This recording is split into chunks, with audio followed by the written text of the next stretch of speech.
very deep database, but now the way I can access it is pretty darn interesting. It's not just like a Google throw the words in and what do I get back. You can do that.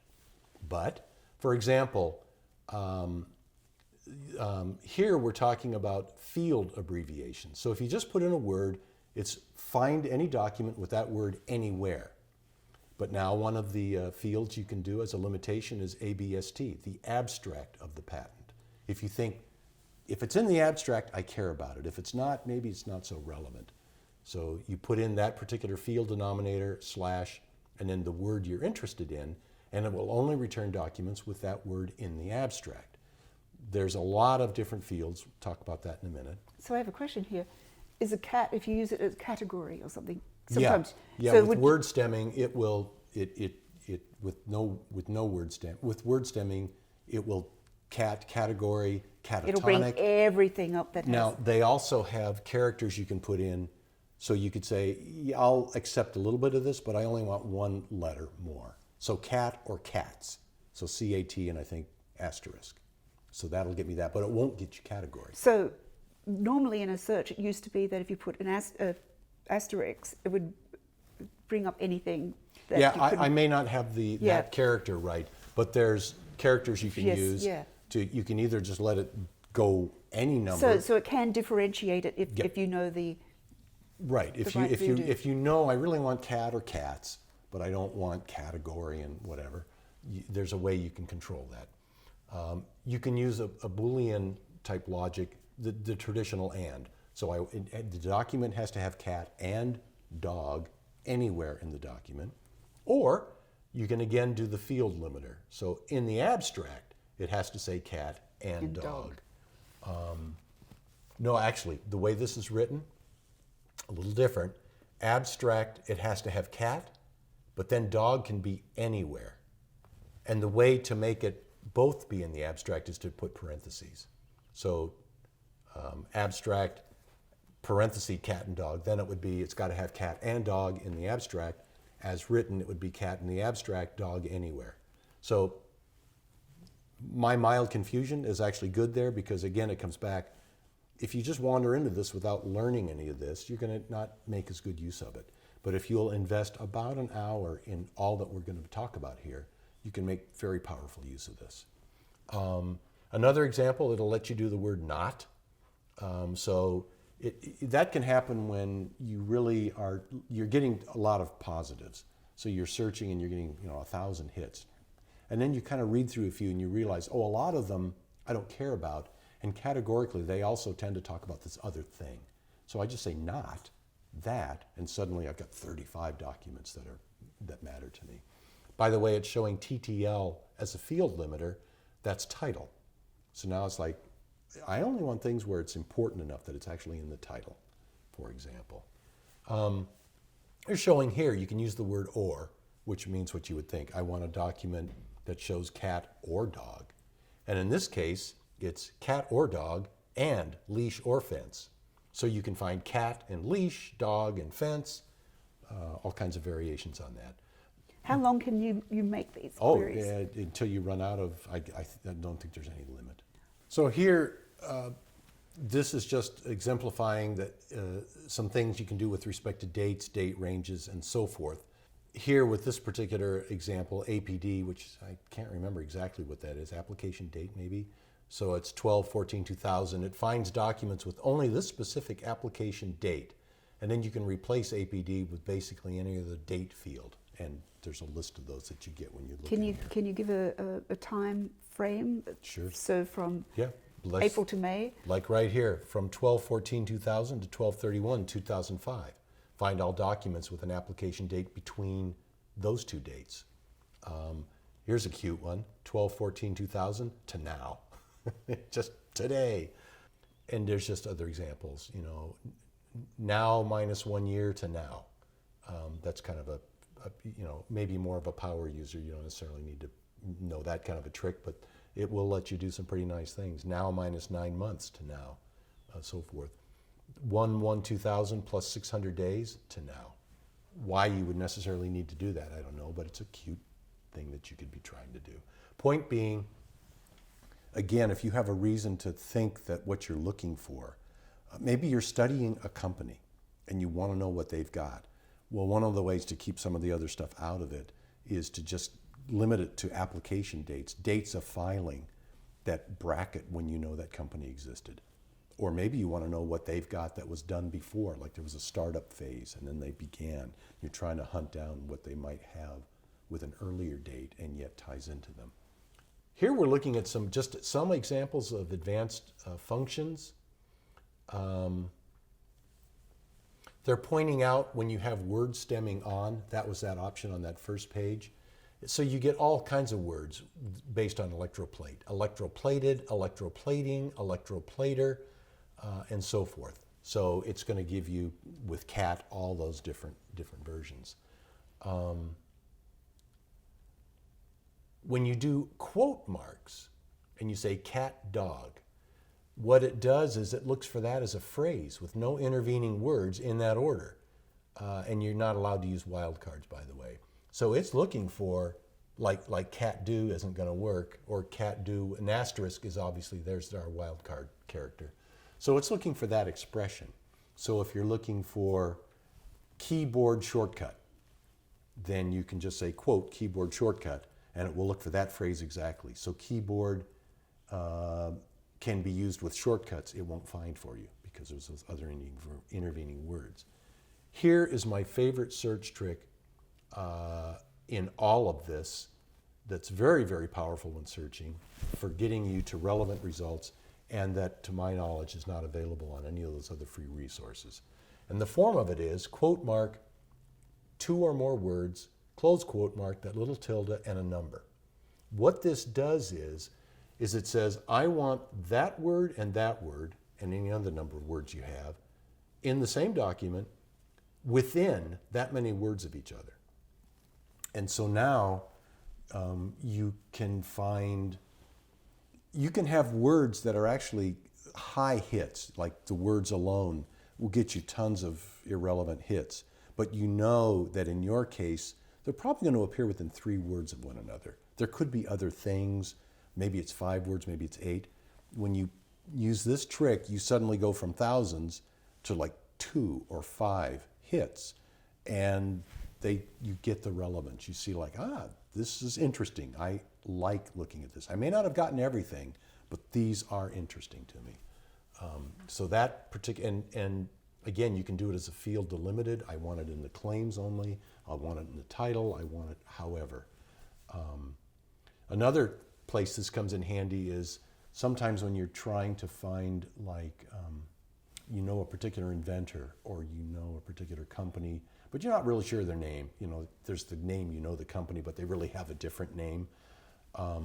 Sometimes you can do this and get, a couple words that are in the company name, but is there something in between? Or the person's first name and the last name, but not their middle initial. And if you try to just search, the 2 names separately, you get a lot of hits. You try to put it as an expression, don't get any. But when you put them, within 2, yes, you suddenly get, yes, there they are. So wonderful, wonderful tool, and it's free. And there's some other ones here. We've got the asterisk. We've got another little trick here with 5s. We don't need to go through all of these because I'm not even showing all of them in this presentation. But if you can download it and you can study it for, you said about an hour, and you'll be a lot more competent. Yeah, and you suddenly can realize instead of needing to look at 500 hits, I suddenly am looking at a much smaller population of things that actually seem more relevant to me. Not a guaranteed result, what you're searching, who knows, but more likely to get there by using some of these tricks. And I actually like that one so much I circled it in red to show that it's great. Okay, so that was by hitting syntax instructions. So that again is your Boolean connectors, the idea that there can be fields. The next one we've got is field abbreviations. And patents are partitioned into a lot of fields. And handily enough, we've got just a ton of them that you can now again utilize. So there's the field abbreviation that they use. So for example, AADR. That stands for assignee address, and the complete string of it. So, for example, you happen to know that a company has 3 different subsidiaries, but they all kind of have the same company name. I only want to know what came out of the Coeur d'Alene subsidiary. You could, to the extent they differentiate that way, if you know the address for the assignee, AADR/Coeur d'Alene, in quotes. Some of the other fields, ABST is the abstract of the patent. AC, assignee city, I guess that would be even better than the full address, right, for my example. ACLM, claims, that can be maybe not so useful to the layperson. As a patent attorney, I use that one fairly frequently when I have a patent examiner challenging a particular expression in a claim I have. And they'll say, that is an odd expression, it's too vague, I don't like it, and I have a reason for liking it. I'll sometimes use this search and I'll discover the patent office has allowed 832 patents with that expression in it. You sure you don't like that expression? And I usually get an examiner to go, oh, yeah, okay, fine. And it took me 5 minutes to get to that end result. That is just would be very hard to get to any other way. And the fact that you can limit it by claims makes it a great tool for. And this is something that a lot of people don't realize, is that when the patent office comes back to you with a complaint or any an objection, rejection, yeah, is that you can actually counter it. Well, you're not going to get a patent. It's not a no. It's just grounds for negotiation, and that's where having someone like you can be very helpful. I won't disagree. So to go on, again, there's all kinds of fields. Who's your agent, which is your agent or attorney. So for example, if you want to find out what the heck is Fitch Even done, you can actually search us and just see what kind of patents do they issue, for example. Assignee name, that's a really handy one for a lot of people because they might know they've done enough research as a startup entrepreneur to have an idea of who their competitors, at least some, are. If you just go into assignee name, that's my whole search. Show me everything that AN/the name of that party is, and they don't have anything. They have 2 things. Oh, there's 1 pending. They've got 5 issued. How'd they do that? It's a way of understanding your competitive environment when you're kind of just understanding the patent landscape for your particular competitors. So with those entities that want to help, that advertise helping inventors, right? Can you search them? Are they? I don't know. I guess there have been some where their business model would have them be the assignee, right? And you can see that. You can also see them sometimes as the agent. There were some that had that model where you would look up their name and you could see their. So that may be also a way to sort of see. Yeah, their credibility. I remember it was years ago, but I can't remember why we were doing it, but we did a search on an entity like that, and we wanted to see issued patents and pending, as in how many did you file, and how many actually got issued. And it was like, in that particular instance, not across the board characterization, it was like they'd filed 12 and issued none. And when you looked at the 12, they were like abandoned. It wasn't like, well, they're still pending, we're still trying to get them. It was 12, wet powder, pull of the trigger, for whatever reason. And that was just by using that kind of a look. I show a few more. Again, I'm not trying to show all of them, but filing date, application number is, if you happen to know the application number, you can use that. The assignee state, you're looking for the patent examiner themselves. Sometimes you got a patent examiner and you're having issues and you're kind of wondering, there's other resources you can use as well. But one of the things you can do that's really raw data is to just put their name in. And you kind of look, it's like, wow, this examiner is on 582 pending or published applications and they've issued like 50. Oh, that seems like they're a harder case than the normal, maybe.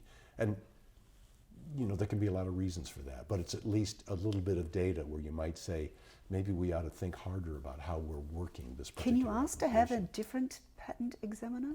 You can ask, you aren't going to get it. If you could genuinely show like true bias, for some reason. Or just something dramatically wacky, like incredibly impolite behavior, or something that's just way beyond the pale. You'd have grounds, but yeah, ordinarily, that's a thing that I've seen many times. A pro se applicant, they wrote their own patent application, they filed it. It got examined, the examiner said no. They responded, sometimes impolitely, like, what kind of a moron are you? Literally, why don't you, you should read what I'm saying here. How to make friends and can't you influence connect people. the dots? Yeah. And the examiner, coming back with, no, you're not getting a patent for these reasons. And then they come to me or someone like me and they're like, fix this. I don't know what's going on here. And you look at it and you're like, well, okay, you kind of poisoned the well here a little bit. And often in there, I've seen, when you see that, they'll write a letter to, like a typical office action from the patent office. It names the examiner, and it also tells you the name of the supervisor. They'll write to the supervisor, I need another examiner, one who's not so stupid, or, just really pejorative type things. And, it's not going to happen. And they're just creating this bad situation for themselves. And so from the start, just be polite, because the patent examiner that you have is he's part of the team, but you're stuck with him. Yeah, there's that. It's also, in addition to just being a sensible part of human relations. Correct, for business. It's a requirement that your communications be respectful, quote unquote. Back when I took the patent agent's exam, 40 years ago, the exam always had a question where you wrote a sample response. And if you didn't sign it, respectfully submitted, if you said very truly yours or submitted or sincerely, if you didn't say respectfully submitted and then your name, that was -5 points. Point being, you can have a hard position, but you are going to be respectful. And the examiner, if you are not respectful, they're allowed under their rules to ignore what you said. This is if you didn't say anything.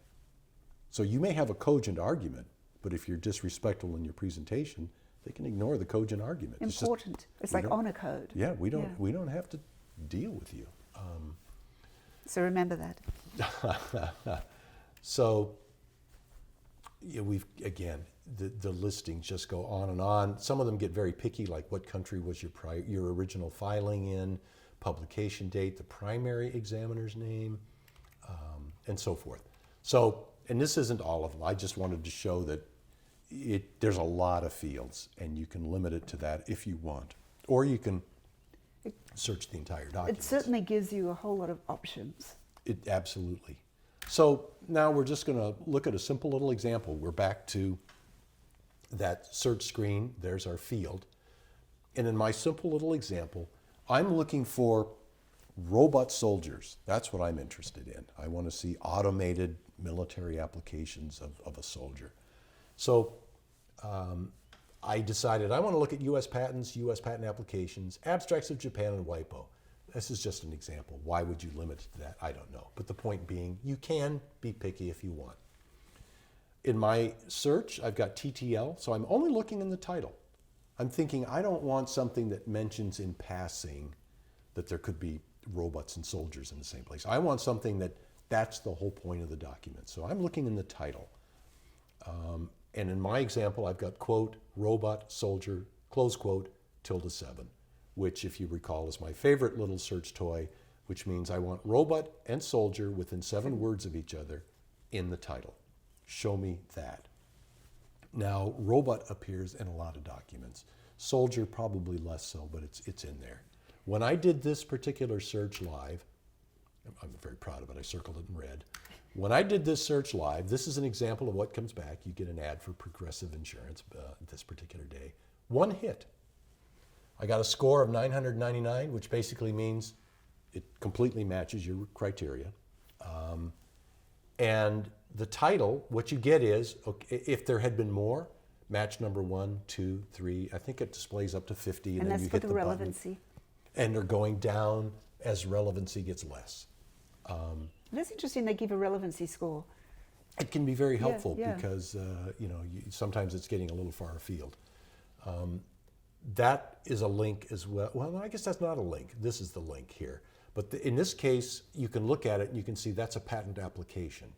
And there's no, if there had been an issued patent with the same title, you would see both results. So same document, but one is the published patent application, the other is the issued patent. So here you can draw the conclusion it didn't issue, or they changed the title. And the title, sure enough, electromechanical, robotic, soldier. By the way, you can see I had no word stemming, so robotic instead of robot. Because you could also have automated Yeah. soldier or... Well, and by the way, that's now where you get into, okay, so now I got my one result, I look at it. Now, what else should I be looking for? What's another word for soldier? Or robot. Or robot. And by the way, I could, if I had one more word like automated, and that's how I wanted to go, my search could have been parentheses, robot or automated, close parentheses, soldier, close quote 7. And then it would look for robot or automated within 7 words of soldier. So if you knew up front that was kind of all I had. I tend not to do that so much. I tend to parse them out this way, see what I get, and then try my other words and just kind of look at it that way. That's just me. You can do it either way. It gives you the beginning of the abstract of the patent. You can see where it runs out of gas here. This is a live link. So now if you click that, hello. Oh, I'm just pointing out, we got 1 out of 1 match. It'll tell you how many you get because you can only see so many here. If you look up here and it's like, 1 out of 8,432, you might go, oh, okay, I'll look at the first few. And you can look at the relevancy score. Right, right. But on the other hand, if it's 34, I might go, I'm going to look at them all. So if you, I believe now, when you hit that link, what will come up next is this is the top of the page and it can scroll way down. So you get the title of the document and very nicely, your search terms are highlighted. So as you look at the document, there they are. If you're doing a search in the entire document, that can be real handy because there's a lot of text often. And as you're scrolling down, you see the color. And in some cases, the color comes back different colors for both words. I'm not sure why this one was only yellow and yellow. So if you're like one word, you keep seeing one word over and over again, but you're looking for the other word. There finally it is, different color. So it's possible to review in an overview way what you got. Here's the full abstract. We saw the beginning of it, and now we can see the complete abstract. And so what is it, usually 2 to 3 sentences? The abstract? Yes. The limitation is it's not supposed to exceed 150 words in the U.S. Okay. So it can be one sentence or 10. It's like a tweet. Well, no, 150 words, not words, characters. not characters, but based on it. And people do run over it, and if the examiner doesn't complain, then it's a longer abstract. This is if you kept scrolling. Who the inventors are, the application number, the publication date, the filing date, the export citation. This is something that gets you into hyper patent attorney land, don't care about. The primary class has to do with where the patent office decided it belongs in a technology tree. International classes, same thing, but it's a different scale, if you will. So the primary class is a number. No, it's a number. Well, sort of, kind of. There's a slash in there. Yeah, again, another, if you're really, really, really going to get into searching in a big way, understanding that system can be useful. But for the casual user or even the general user, it's... Don't worry about it. Yeah, don't worry about it. We'll come back to this in a moment. Related U.S. applications, it just starts to give you other stuff that kind of may tie into it that you may find kind of interesting one way or the other. That's interesting. How securities for investment, selecting, I don't know how that ties into No, that. but there might be something automated there. Okay. Who knows? Maybe there's a pinstripe soup robot that's driving around that, doing this or that. If you click this link, View Patent Images, it's actually a PDF of the entire document. So if it's a patent application, it's the published version of it. that you can get the whole thing just by clicking that link. With this, if it was a patent application and it died, but you can search for it, it means that now no one can file a patent for a robot soldier. Well, I wouldn't agree with that. Okay. You've got nuances and question, details. yeah. What does it mean to say robotic soldier? Mm-hmm. If you have a robotic soldier, this is going to be prior art, and you're going to need to be mindful of it. But what makes yours a robot soldier? If there are differences, that doesn't mean you can't do it. It just means you've got to be different from this thing. Like with the publishing, you usually have to have like a 20, is it correct, John? 20% difference from one book to another to... Yeah, I believe that. Yeah, is so what it is. is it the same with... I don't think anybody's ever tried to measure it that way, but I know I've seen patents where the difference between the patent that got claimed, the claim itself, and the prior art came down to the tense on a verb. So seems like that's less than 20%. But on the other hand, when you think about the substance of it, did it happen now or previously? That's a huge difference. So how do you, as something you can measure empirically, like the tense on a verb, it's very small. But the impact of that word could be significant. Yeah, and this is So- why we talk about how words and legal documents can just be make or break it. Sure. When you continue to scroll down, you'll see where the attorney or agent, if there is one, is listed. But the first thing it'll show for the actual body of the patent is backwards to the way the document issues. Ordinarily, it's the description, the claims are last. This is the claims first, then we get the description. And again, here you can see my search terms are popping up. So claim 1 is a robotic soldier comprising da-da-da-da-da. And then it's popping up in these other claims, the dependent claims that follow on it. So if you're curious about what they're trying to claim, that obviously this is right up front, you get to see that. Now, we click the button on pulling up the PDF of the document. On the left is page 1 of the patent, the cover of it. And then a couple pages in, the drawings come up first, and then we get to the technical description, and then we finally have the claims. So here, now we see what they think is a robotic soldier. So yeah, kind of interesting, right? Looks like it's a vehicle as well. Right, that's, or maybe it can be employed in both ways, don't know. So what if you had the concept of a robotic soldier, but you didn't know how it was going to look like, you just wanted to cover that you had the concept first? There's black letter law that you can't just patent a mere idea. You need to instantiate it with an embodiment, something that's real, that somebody can make, use, and sell. Doesn't mean you can't claim it at that higher level. I claim a robotic soldier, and then how much detail do I have to put into it? And that's kind of a function of, again, the prior art. If you tried to claim just a robotic soldier, science fiction has played with that for a long time. And you start to get into, well, what does, let me...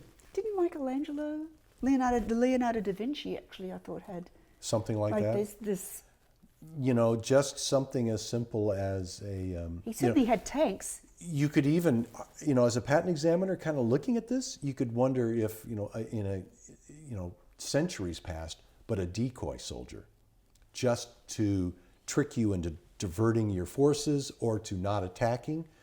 Who says a soldier has to be someone who's physically able to attack you? A soldier has various duties, and maybe intimidation, Functions, yes. Is by their mere appearance. And, just that old practice of using a decoy in a military uniform. So old. Could be an example. And then you get into robotic. Well, doesn't that mean it has to move? I don't know, the wind was moving its, garments around, or maybe there was some very simple, aspect of it that, We could go back to the Trojan that was horse. automated. Tripwired weaponry goes back a long way. Very long way. And so you could look at that and say, is that China, a robotic ancient China, soldier? yeah. So you start thinking, all right, fine, I got to get back into what do I mean by robotic? What do I mean by soldier? And get enough details in to distinguish yourself from that. When you really get into prior art, it can be amazing how old some things are. What do you think, as far as we know, what do you think the earliest instance is of a vending machine? Was it China? No. So I know about weaponry Give and me that a from time China. frame. Give me a time frame. Oh. Is it 100 years old? Is it 200? Is it? No, I'd say BCs. Okay, you're.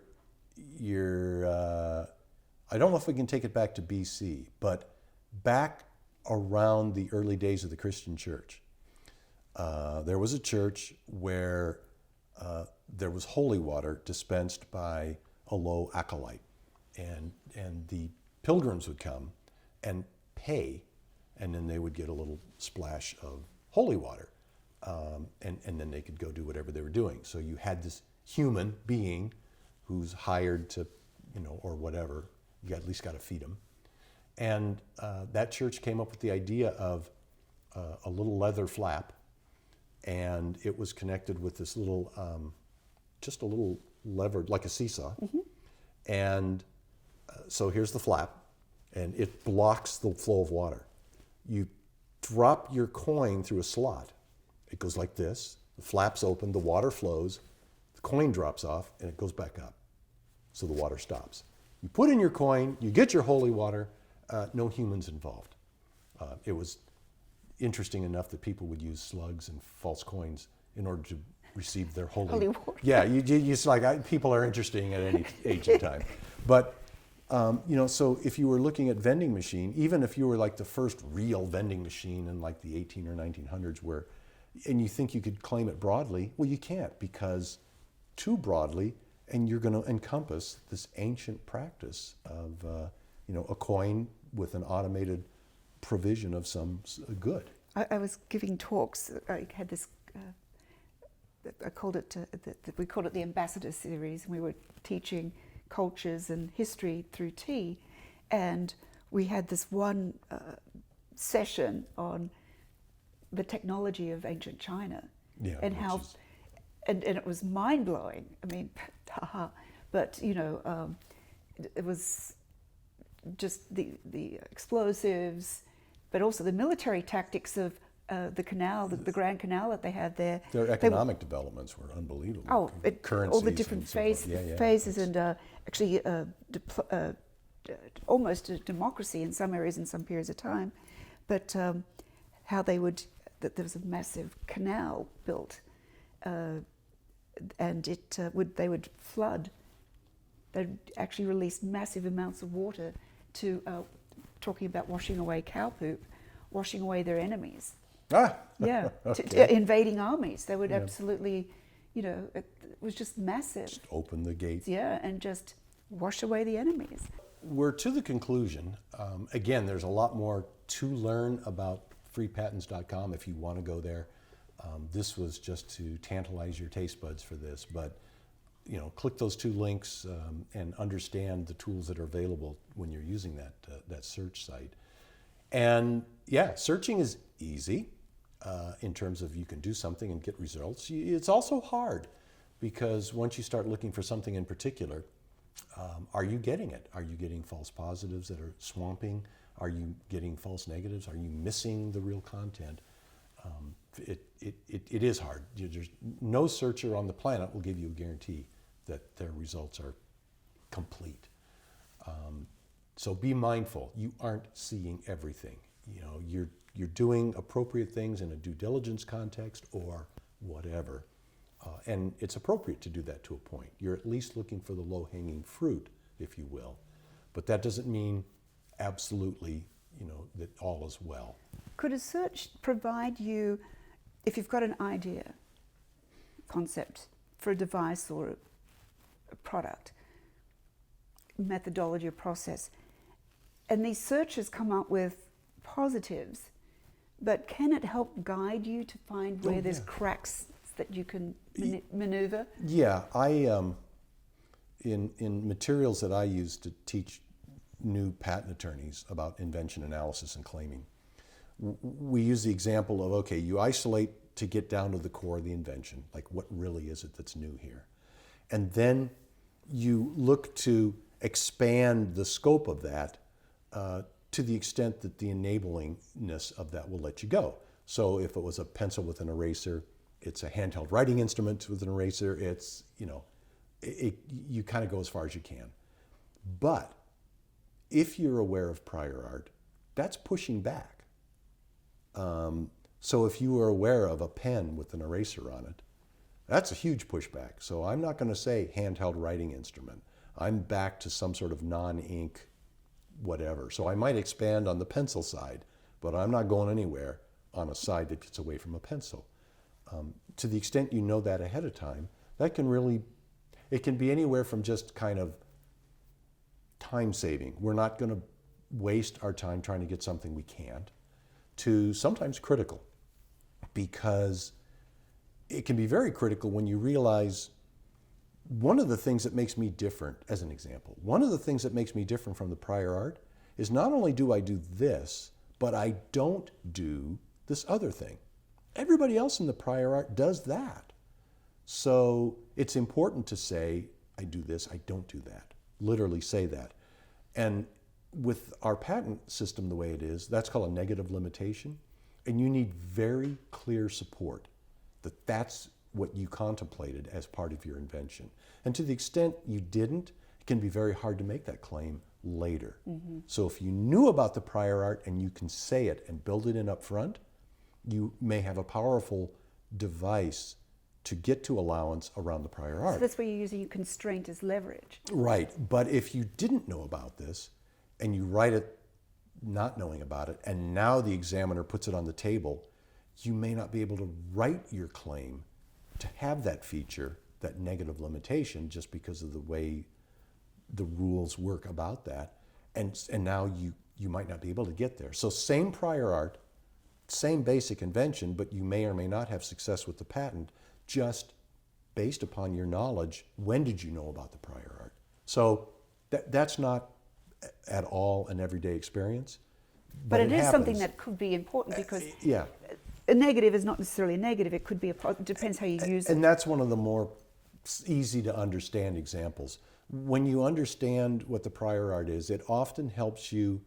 Maybe you even claim your invention the same way, but as you write the application, you can find what's wrong with the prior art. You can put stuff into your application that sets up the argument that the prior art isn't so good. And so when the examiner cites it, you can say, yeah, but I already shot that down. That's not good stuff. I improved it. Yeah, why are you, we went another way. That's not a good way to do it. So knowing the prior art can be very helpful to writing the patent application in a better way. Last point here, be really cautious about interpreting the legal implications of your search results. And by that I mean, I can't do this because I'll infringe, or, I surely can get a patent, or, clearly I can't get a patent.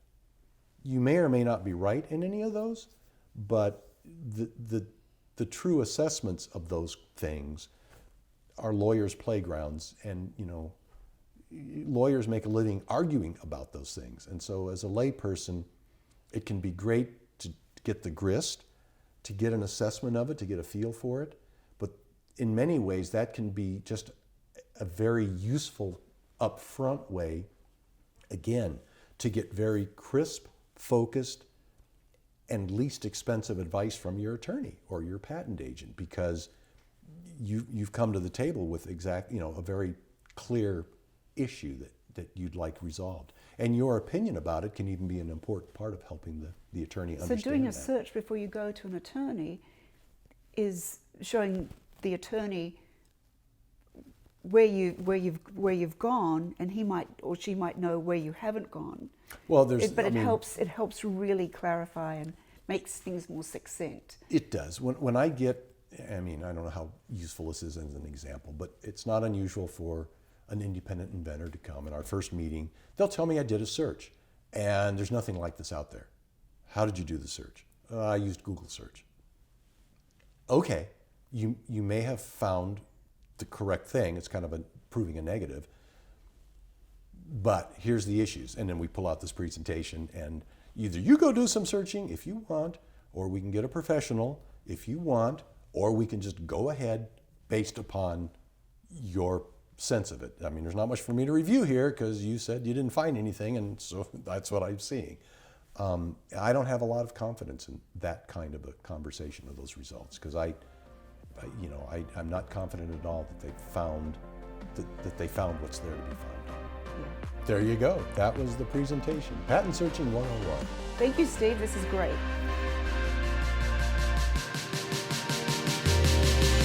Thanks for watching the video. I know that you're excited in following these people. Hit like, hit subscribe, and hit the notification bell. And we look forward to hearing from you and seeing you in your journey too.